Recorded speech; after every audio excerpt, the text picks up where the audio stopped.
I stared at my phone screen, my coffee growing cold as the Instagram notification kept refreshing. Madison's post showed 32 smiling faces at Pine Ridge Mountain Lodge, everyone from our massive extended family gathered for what should have been our annual reunion. The caption read, "Family vacation without the freeloader," in bold letters, and 956 people had liked it. Heart emojis and laughing faces filled the comments, strangers celebrating my exclusion like it was some kind of victory. My fingers trembled as I typed, "Have fun," but inside my heart was shattering into pieces. They had no idea what they'd just done. The Freeloader nickname started 3 years ago when I quit my corporate marketing job at Henderson & Associates and moved back to our small hometown of Millerville, North Carolina. I'd been making $68,000 a year, had a corner office, and was on track for a promotion. But something inside me was dying in those fluorescent-lit meetings where we discussed ways to manipulate consumers into buying products they didn't need. My family saw my departure differently. Madison, who's 29 and 2 years older than me, immediately labeled me as going through a quarter-life crisis. She'd built a successful real estate career in Charlotte, closing deals worth hundreds of thousands of dollars while posting motivational quotes about hustle culture on LinkedIn. Our parents, Frank and Susan, who own Morrison Hardware on Main Street, worried I was throwing my life away. They'd worked their fingers to the bone building their business and couldn't understand why I'd walk away from financial security. My younger brother, Tyler, who was in his second year of medical school at Duke, tried to be supportive, but even he seemed confused by my choices. The extended family was less diplomatic. Uncle Pete would make jokes about me, finding myself at every gathering, while Aunt Carol would ask pointed questions about my job search. Cousins Dylan, Jessica, and Samantha would exchange knowing looks whenever I showed up in my old Honda Civic instead of a shiny new car. What they didn't know was that I'd been secretly building Clearwater Consulting, a digital marketing firm, for 2 years before I quit Henderson & Associates. I'd worked nights and weekends building websites for small businesses, managing social media campaigns, and developing marketing strategies that actually helped people instead of manipulating them. By the time I left my corporate job, I already had 12 steady clients generating $32,000 in monthly revenue. The real reason I moved home wasn't financial desperation or lack of direction. My grandmother, Dorothy, who lived alone in the house where my dad grew up, was showing early signs of dementia. At 83, she was fiercely independent, but needed someone nearby. I'd always been her favorite, spending summers at her house, learning to cook her famous peach cobbler and listening to stories about our family's history in these mountains. I deliberately kept my business success hidden, partly out of humility and partly because I enjoyed the freedom of low expectations. I wore thrift store clothes, drove my 10-year-old Honda, and lived in a modest apartment above the old bookstore downtown. Let them think I was struggling while I quietly built something meaningful. The family's treatment escalated over time. Madison would post photos from expensive restaurants with captions about treating yourself when you work hard. Uncle Pete would offer to put in a good word for me at various minimum wage jobs around town. Even my parents, though, loving, would slip me $20 bills and suggest I consider going back to school. The final straw came 6 months ago when grandmother Dorothy passed away peacefully in her sleep. The funeral was beautiful, but during the reception, I overheard Madison telling our cousin about how sad it was that Dorothy had to worry about my financial future in her final months. The truth was that Dorothy and I had spent those last months planning something extraordinary together, working with her attorney to establish a trust that would ensure her legacy lived on in ways the family never imagined. As I scrolled through more vacation photos, my breath caught when I saw a shot of the hotel lobby's distinctive stone fireplace, the one built from local river rock that gave the lodge its rustic charm. I recognized it instantly because I'd been receiving monthly profit reports from Hamilton Property Group about that exact fireplace for the past 6 months. Pine Ridge Mountain Lodge wasn't just where my family was staying without me. It was mine. I closed Instagram and opened my laptop, navigating to the secure folder labeled DCM Holdings, LLC. Inside were financial reports, property deeds, and business documents that told a very different story about my life than what my family believed. Clearwater Consulting had grown to 43 clients across 8 states, generating $2.8 million in revenue last year. My client roster included tech startups in Austin, established manufacturers in Detroit, and artisan food companies throughout the Southeast. But the consulting business was just one part of my portfolio. When grandmother Dorothy died, she'd left me something that shocked even me. The trust included 3 properties worth $8.2 million total. Besides Pine Ridge Mountain Lodge, I owned Seaside Suites in Charleston, a boutique hotel my grandmother had purchased in 1978, and urban loft apartments in downtown Atlanta, which I'd bought last year using profits from my business. Pine Ridge had been Dorothy's pride and joy, a property she'd purchased in 1982, when it was just a failing motor lodge. Over 40 years, she'd transformed it into a premier destination resort, complete with a championship golf course, full-service spa, and restaurant that drew visitors from 3 states. She'd managed every detail herself until her health declined, then hired Hamilton Property Group to handle operations while maintaining her exacting standards. I picked up my phone and called Richard Hamilton, the property manager. He answered on the second ring with his familiar, warm voice. "Constance, good to hear from you. I was just reviewing the July numbers. Outstanding month." "Richard, I need to ask about a current booking, the Morrison family reunion in the West Wing." Papers rustled in the background. "Ah, yes, Madison Morrison made the reservation. 28 rooms for the 4th of July weekend. Premium rates, of course, given the holiday. Total bill is $18,400. They've been posting quite a bit on social media about their stay." My stomach clenched. "What kind of posts?" "Well, your sister seems to fancy herself an influencer.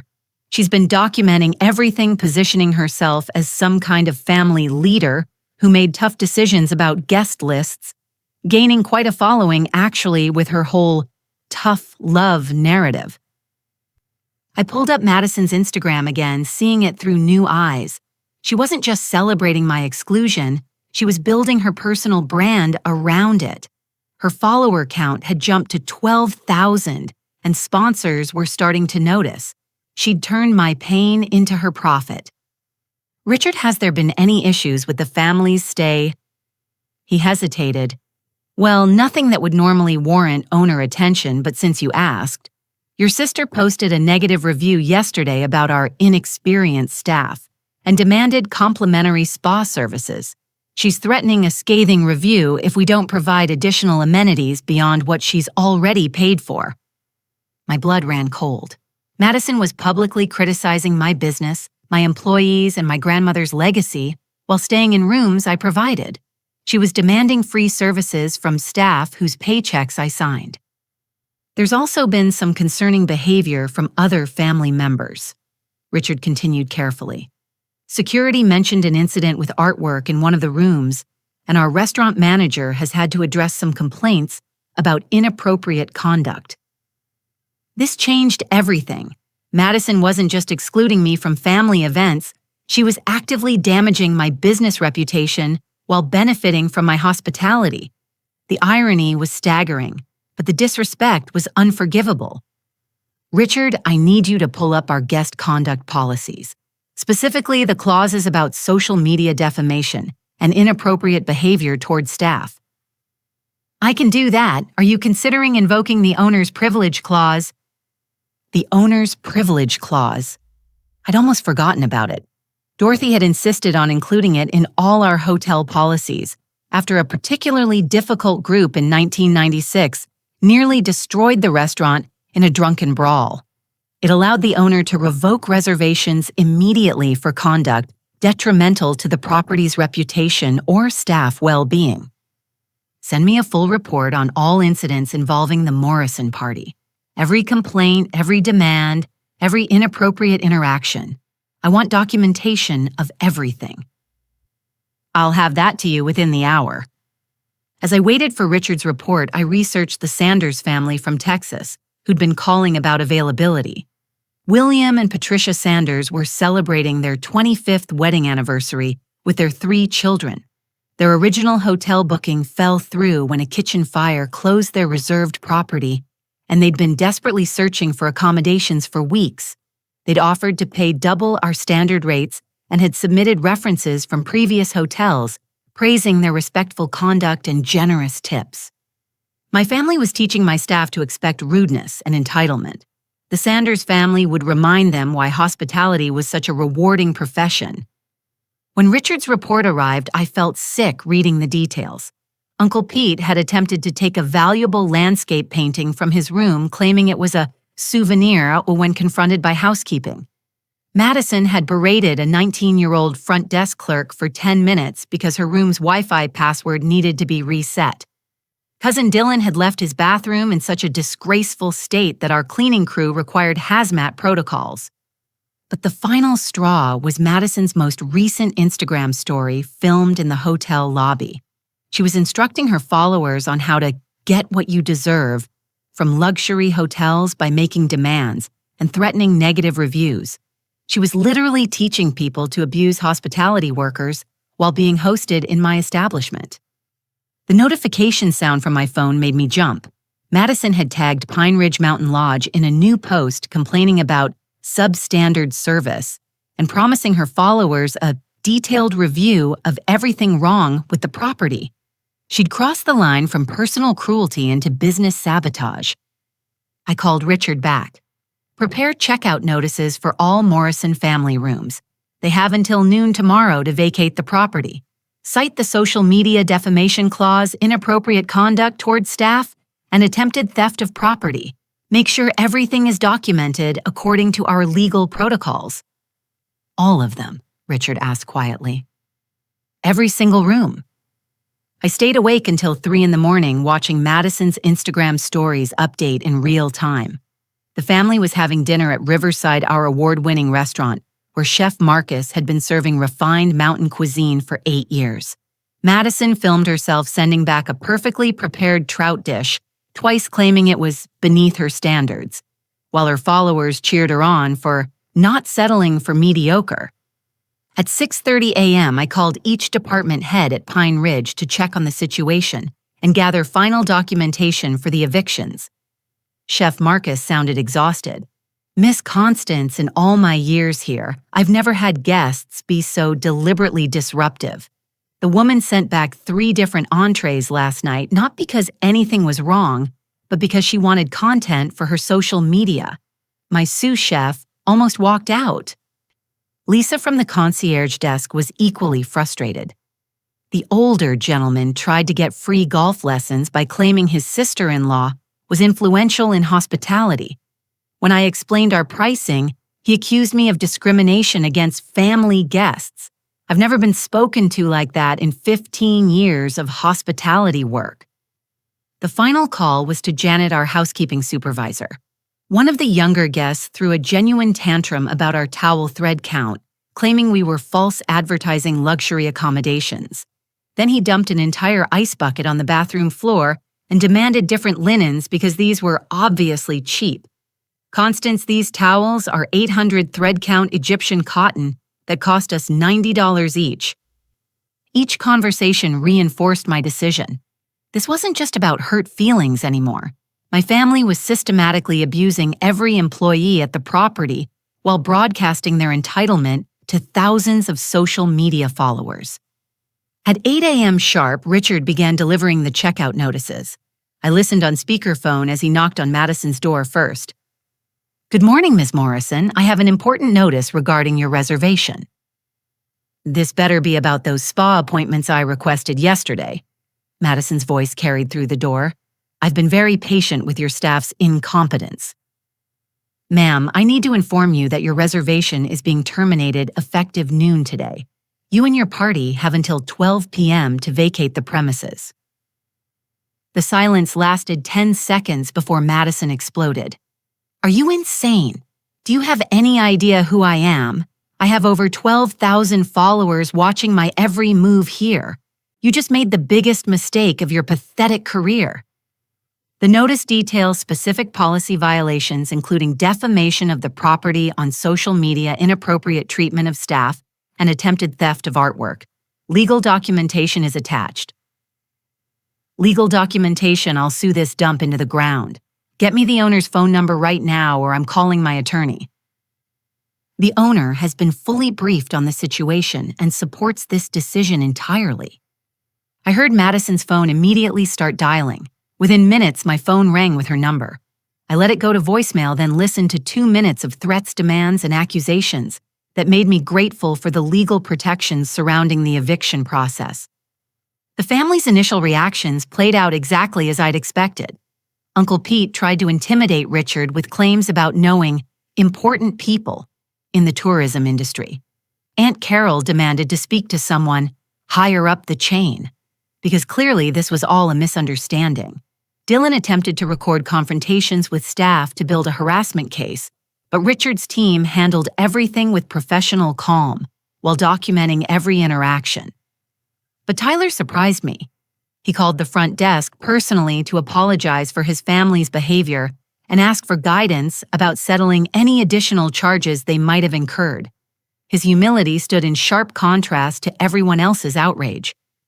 By 10 a.m., Madison was broadcasting live on Instagram from the hotel lobby, filming herself confronting Richard, while security watched carefully from the sidelines.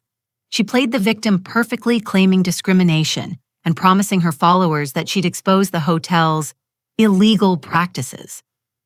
"This is what happens when small businesses get too big for their britches," she told her phone camera while gesticulating wildly. "They think they can treat paying customers like garbage because they have a monopoly on luxury accommodations in this area. Well, I have news for them." The irony was overwhelming. She was literally standing in my lobby demanding respect from my employees while threatening to destroy my business on my own Wi-Fi network. At 11:15, the Sanders family arrived from Texas, tired from their long drive, but grateful beyond words for the last-minute accommodation. Patricia Sanders hugged Richard and thanked him for saving their anniversary celebration. Their 3 teenage children were polite to everyone they met, saying please and thank you to every staff member who helped with their luggage. The contrast was startling. Within 2 hours, the hotel's atmosphere had transformed from tense and uncomfortable to warm and welcoming. My staff was smiling again, remembering why they loved working in hospitality. But Madison wasn't finished. As her family loaded their vehicles with luggage and wounded pride, she announced her intention to identify the hotel owner and or expose them for the vindictive, unprofessional person they obviously are. She spent the afternoon at the county courthouse demanding public records about Pine Ridge Mountain Lodge's ownership.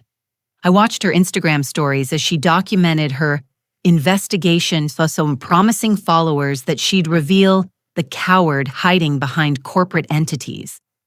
What Madison discovered was that Pine Ridge Mountain Lodge was owned by DCM Holdings, LLC, a private company registered in North Carolina.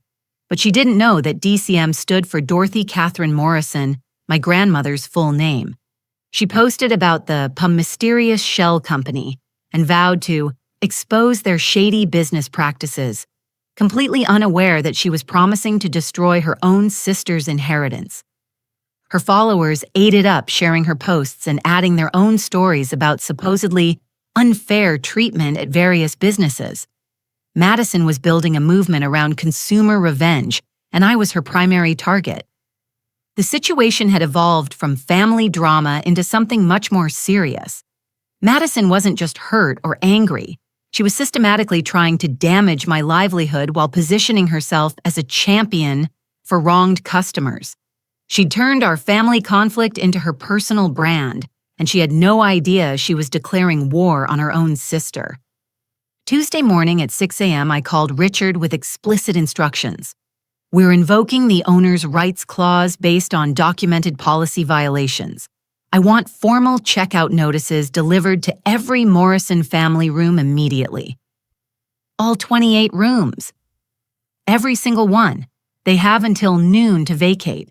Site-specific incidents, public intoxication, attempted theft, harassment of staff members, fraudulent damage claims, and violation of social media policies regarding property reputation defamation. Richard's voice carried a note of satisfaction. I'll have the notices printed and delivered within the hour. Security will be present for each delivery to ensure professional conduct. At 7:23 a.m., my phone exploded with notifications. Madison was calling repeatedly, but I let each call go to voicemail while monitoring her Instagram stories. She was live streaming her shock and outrage, filming herself reading the eviction notice, while her followers expressed sympathy and indignation. This is absolutely unbelievable, she told her phone camera, waving the legal document dramatically. They're claiming we violated policies, but this is clearly retaliation for my honest reviews of their substandard service. Her live viewer count climbed past 800 as she paced around her hotel room, working herself into a frenzy of righteous anger. Comments poured in, encouraging her to fight back and expose these criminals. By 9 a.m., Madison was in the lobby confronting Richard while broadcasting everything live. She demanded the owner's contact information and threatened lawsuits for discrimination, defamation, and emotional distress. Her performance was Academy Award worthy, complete with tears of frustration and claims about being targeted for her influence. I have over 12,000 followers watching this unfold in real time, she warned Richard while pointing her phone at his calm, professional face. This hotel just picked a fight with the wrong person.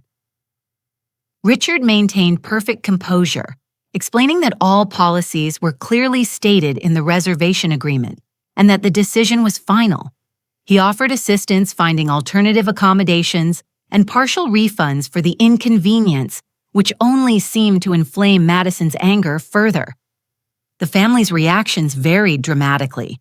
Uncle Pete tried to intimidate the front desk staff, claiming he knew important people who would shut down the hotel. Aunt Carol demanded to speak with supervisors, managers, and anyone else who might reverse the decision. Dylan attempted to secretly record staff members to build evidence for harassment claims.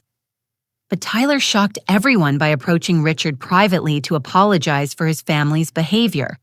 I watched through security cameras as he shook Richard's hand and asked how he could help make the transition smoother for the hotel staff.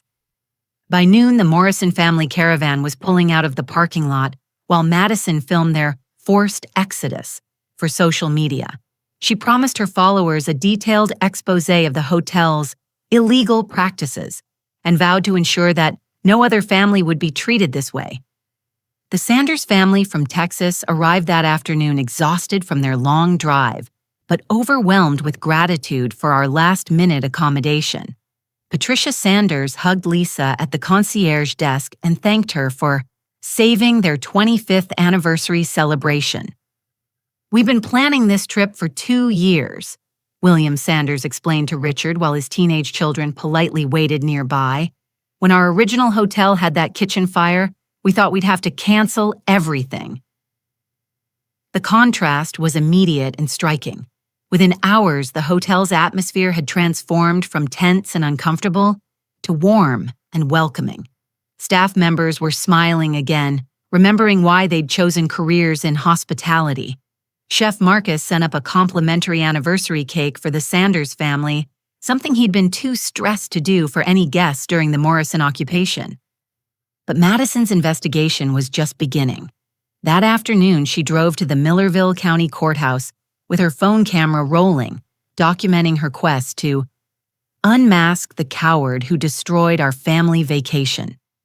She filed public records requests for ownership information about Pine Ridge Mountain Lodge, telling her followers that she was following the money trail to expose corruption in the hospitality industry. The helpful clerk provided standard business registration documents showing that the property was owned by DCM Holdings, LLC, a private company registered in North Carolina. Madison posted the documents on Instagram with triumphant commentary about finding the mysterious shell corporation, hiding the real owner. She promised to dig deeper until she exposed whoever was hiding behind legal tricks to avoid accountability. Her followers rallied around her, cause sharing her posts and contributing their own horror stories about unfair treatment by businesses. Madison was building a movement around consumer revenge, positioning herself as a fearless advocate for wronged customers. What she didn't realize was that DCM Holdings stood for Dorothy Catherine Morrison, my grandmother's full name. She was unknowingly promising to destroy her own family's legacy while building her personal brand around exposing the vindictive business owner who'd wronged her. The irony was devastating, but Madison's momentum was building. Her follower count had jumped to 15,000, and local news stations were starting to notice her story. She'd successfully positioned herself as David fighting Goliath, and she had no idea that Goliath was her own little sister. That evening, she posted a video from her car in the courthouse parking lot promising her audience that she wouldn't rest until she'd identified and exposed the hotel owner. She was declaring war on me while filming it for public consumption, and she was gaining supporters by the hour. Madison's investigation consumed the next 3 days. She posted regular updates showing herself at various government offices, interviewing local business owners, and researching property records. Her followers cheered her on as she positioned herself as an investigative journalist exposing corporate corruption. Wednesday morning, she struck gold at the county clerk's office. The helpful clerk, impressed by Madison's persistence, mentioned that DCM Holdings had recently filed trust documents when the property transferred from the original owner to a new beneficiary. It was a family trust, the clerk explained while Madison's hidden camera recorded. When Dorothy Morrison passed away last year, everything went to her granddaughter. Sweet old lady lived here her whole life. Madison's face went pale. Dorothy Morrison, our grandmother. She requested copies of the trust documents, immediately paying the $15 filing fee with shaking hands. I was reviewing marketing reports for Clearwater Consulting when my phone rang at 11:47 a.m. Madison's name appeared on the screen, and for the first time in years, I answered. Constance. Her voice was barely above a whisper. We need to talk. Hello, Madison. How was your vacation? Don't play games with me. I know what you did. I'm not sure what you mean. The hotel, Pine Ridge. It's yours, isn't it? I paused, savoring the moment I'd been imagining for days. Dorothy Catherine Morrison Holdings, LLC. Yes, Madison, it's mine. The silence stretched for 30 seconds before she exploded. You vindictive, manipulative witch! You planned this whole thing. You excluded yourself from the family reunion just so you could humiliate us publicly. Actually, Madison, you excluded me. I just decided not to subsidize my own humiliation with free accommodations. This is sick, Constance. Grandmother would be ashamed of you for using her memory to hurt your own family. Grandmother spent the last 6 months of her life teaching me that love without boundaries isn't love at all. She watched how the family treated me and made her decisions accordingly. Madison hung up without another word, but within minutes she was posting screenshots of the trust documents to the family group chat. The response was immediate and explosive. Uncle Pete, are you kidding me right now? Aunt Carol, how long has she been lying to us about her finances? Dylan. This explains why she never seemed stressed about money. Jessica, wait, so Constance owns hotels plural. Tyler, we owe her a massive apology. My parents drove to my apartment within an hour, their faces pale with shock and shame. Mom knocked softly while Dad stood behind her, his hardware store cap twisted in his hands. Constance, honey, we had no idea. Mom whispered when I opened the door. All this time, we thought... You thought I was the family failure, I finished gently. I know. Dad's voice cracked. Dorothy never told us about the business properties. We knew she loved you, but we didn't understand why she seemed so worried about the rest of us accepting you. We sat in my small living room while I explained Clearwater Consulting the property portfolio and the years I'd spent building financial independence while caring for their mother. They listened in stunned silence as I described the monthly profit reports, the business expansion plans, and the client testimonials praising my marketing strategies. "Why didn't you tell us?" Mom asked through tears. "We could have been proud of you instead of worried about you." "Because I needed to know you loved me for who I was not, what I could provide." Grandmother understood that. She watched how you treated me when you thought I had nothing, and she made her decisions based on what she observed. That evening, Uncle Pete called while obviously intoxicated. His words slurred together as he confessed jealousies he'd harbored for years about Dorothy's favoritism toward me. "She always liked you best," he sobbed into the phone. "Even when we were kids, your dad was her golden child, and then you came along and got all her attention. I was so angry when she died and left us nothing." "Uncle Pete, she didn't leave you nothing because she didn't love you. She left me the businesses because I was the only one who visited regularly, helped with her medical appointments, and never asked for money. Madison convinced us you were taking advantage of her," he continued. "Said you were probably manipulating an old woman to get her assets. We thought we were protecting Dorothy by keeping you from inheriting everything." The conversation lasted 2 hours as Uncle Pete revealed years of family discussions about my supposed financial instability and Madison's role in shaping everyone's perceptions. Apparently, she'd been actively campaigning against me since I'd moved home, positioning herself as the responsible sibling who was concerned about my influence on our aging grandmother. Friday morning brought the final explosion. Madison arrived at my apartment unannounced, not to apologize, but to threaten. She stood in my doorway wearing her most expensive suit and holding a folder of legal documents. "I'm contesting the will," she announced. "Dorothy was clearly mentally incompetent when she signed these trust papers. I have evidence that you manipulated a vulnerable, elderly woman for financial gain."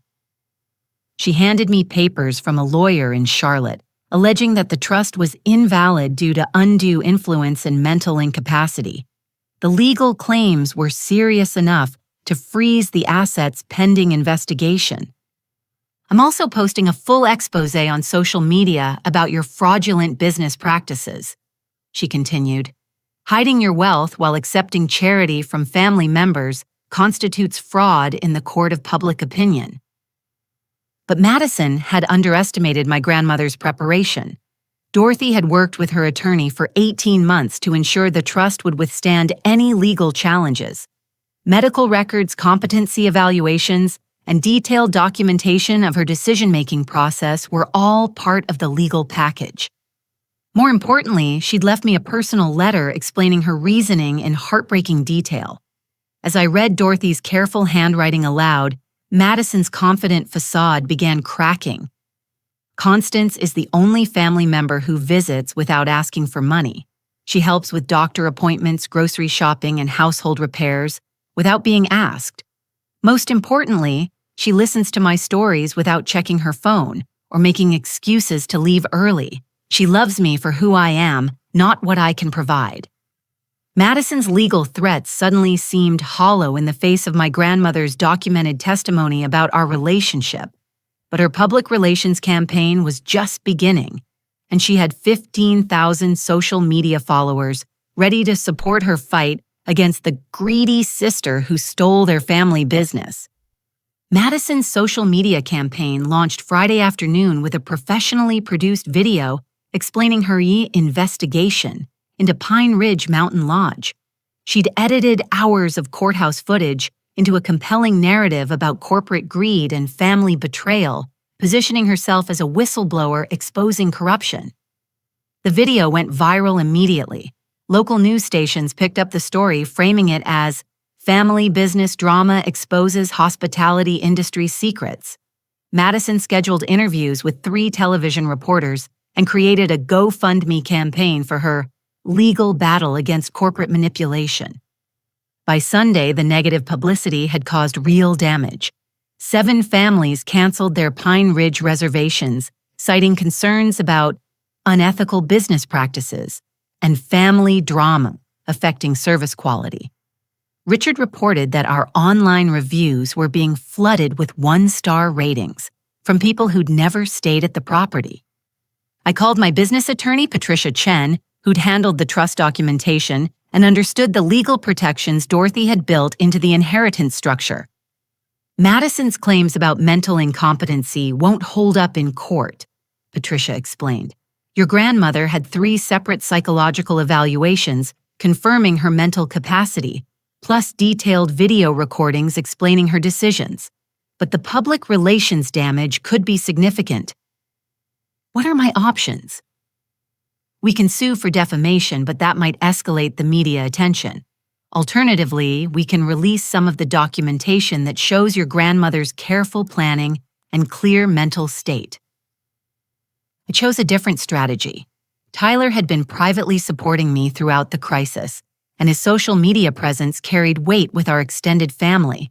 He'd finished his medical school rotations and understood both the legal and emotional complexities of the situation. That Monday evening, Tyler posted a long Facebook message defending my character and revealing details about my years of caring for Dorothy that the family had ignored or forgotten. His post went viral within hours, shared by medical school classmates, hometown friends, and family members who'd watched our grandmother's decline. Everyone wants to talk about inheritance and business ownership, Tyler wrote.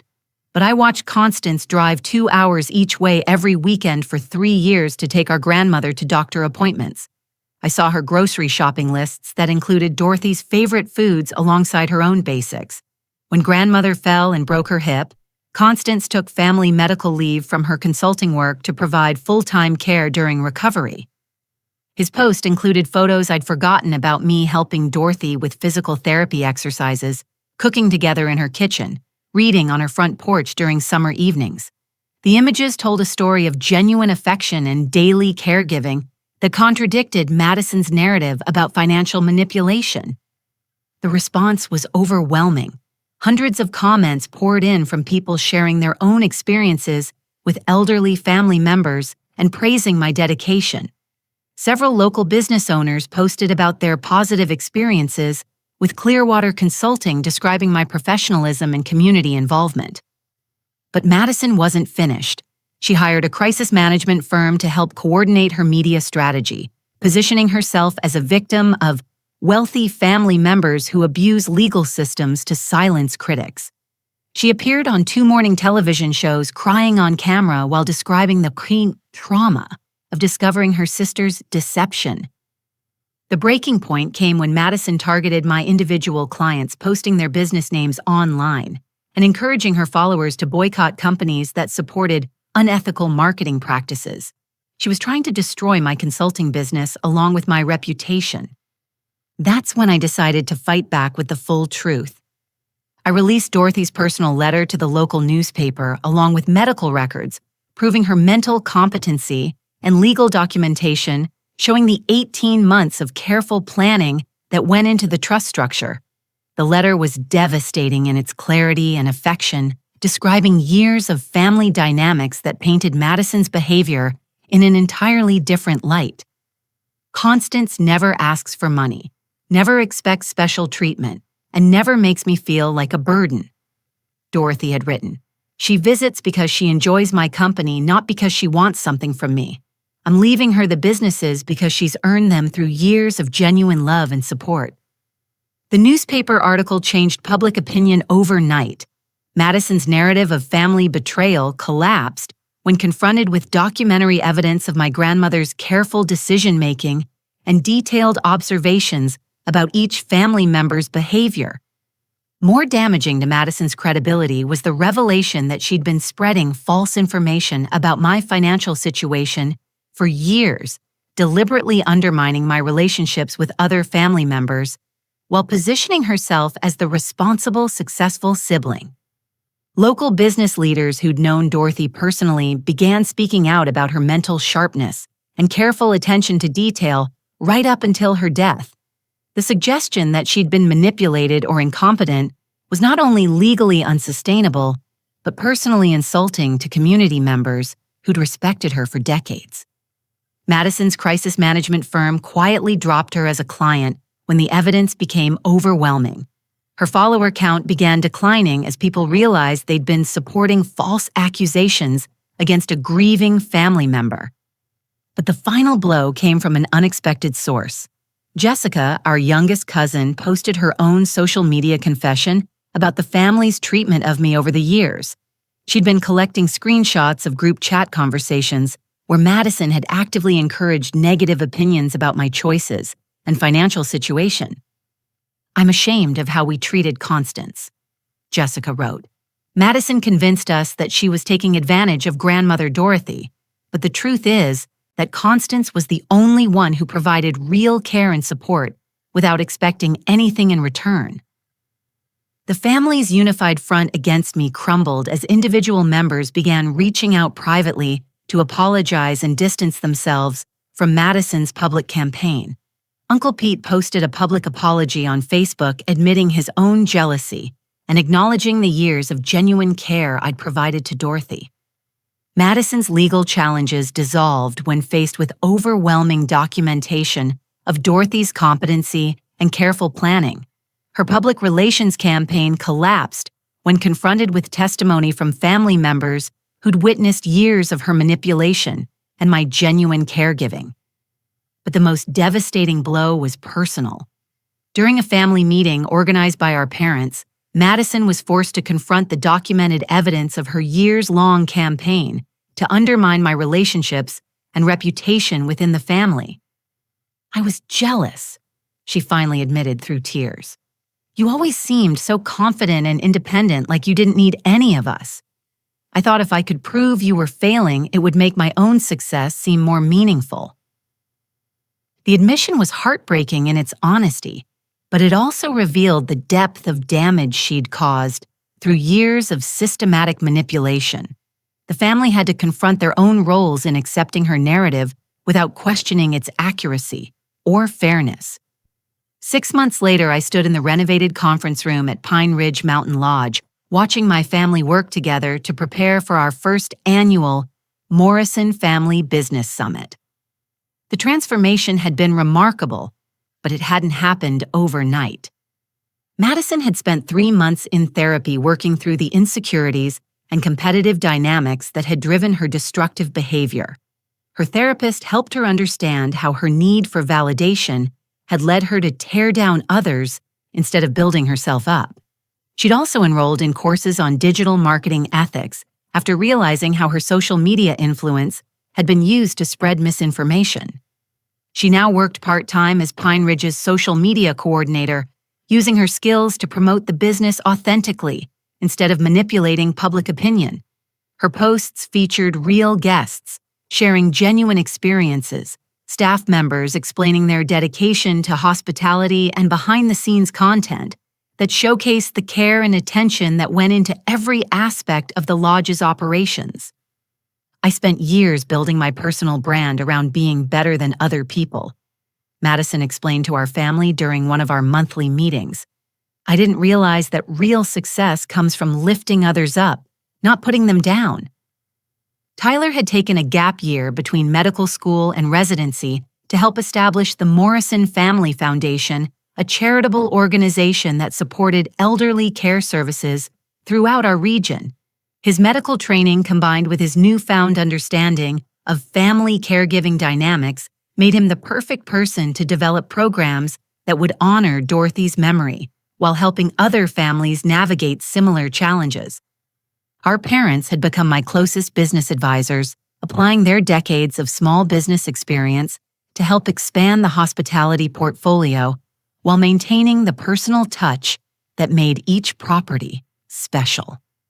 Dad's practical knowledge of building maintenance and Mom's customer service expertise from the hardware store proved invaluable in managing 3 distinct properties across multiple states. Uncle Pete had been sober for 4 months and was managing maintenance operations at Pine Ridge. His construction background and attention to detail were assets the business genuinely needed, and having meaningful work that contributed to the family's success had helped him rebuild his self-respect. His apology had been genuine and ongoing, demonstrated through actions rather than just words. The extended family had become regular guests at all 3 properties, paying full rates and treating staff with the respect they deserved. They'd learned to appreciate the businesses as genuine achievements rather than sources of free accommodations or special treatment. But the most significant change was in our family's communication patterns. We'd established monthly meetings where everyone could share their perspectives and concerns openly without the manipulation and gossip that had poisoned our relationships for years. Madison's revelation about her systematic campaign to undermine me had forced everyone to examine their own roles in accepting secondhand information instead of forming their own opinions. Clearwater Consulting had expanded to include hospitality marketing as a specialty service with Pine Ridge as our flagship success story. The negative publicity had actually attracted positive attention from other family-owned businesses who appreciated our commitment to authentic marketing and ethical business practices. The Sanders family from Texas had become regular guests, returning every few months and bringing friends who valued the genuine hospitality and attention to detail that characterized all three properties. They'd left reviews praising not just the accommodations, but the staff's genuine care for guest experiences. Community impact had been substantial. Pine Ridge employed 42 local residents, Seaside Suites supported 18 families in Charleston, and urban loft apartments provided housing for young professionals while contributing to downtown Atlanta's economic development. Dorothy's investment in hospitality properties had created sustainable economic benefits that extended far beyond our family's wealth.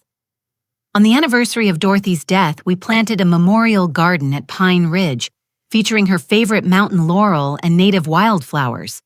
The family gathered not out of obligation, but from genuine desire to honor her memory and celebrate the legacy she'd created through careful planning and unconditional love. Madison had written a letter to Dorothy's memory acknowledging the years of manipulation and expressing gratitude for the tough love that had ultimately forced our family to confront its dysfunctional patterns. She'd also established a scholarship fund for students studying hospitality management, ensuring that Dorothy's commitment to excellence in customer service would continue influencing future generations. The final piece of healing came when Madison posted a public apology on her social media accounts, taking full responsibility for her false accusations and encouraging her followers to verify information before supporting online campaigns.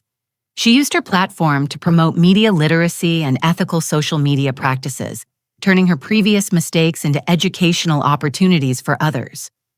Tyler's medical career had been enriched by his understanding of family caregiving dynamics and the importance of supporting entire families during health crises.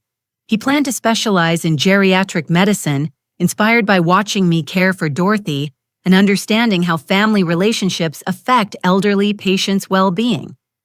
Our parents had discovered that their business expertise was valuable beyond the hardware store, and they were considering expanding their consultation services to other family businesses, navigating succession planning and intergenerational dynamics. As I looked around the conference room at my family working together to plan next year's community outreach programs, I realized that Dorothy's true gift hadn't been the financial inheritance. She'd forced us all to confront the difference between genuine love and conditional acceptance, between supporting each other and enabling destructive behavior. The hardest lesson had been learning that loving someone sometimes means letting them face the consequences of their actions, because that's the only way they can choose to become better people. Madison's public humiliation had been painful to watch, but it had also been necessary for her to understand the real impact of her years of manipulation and cruelty.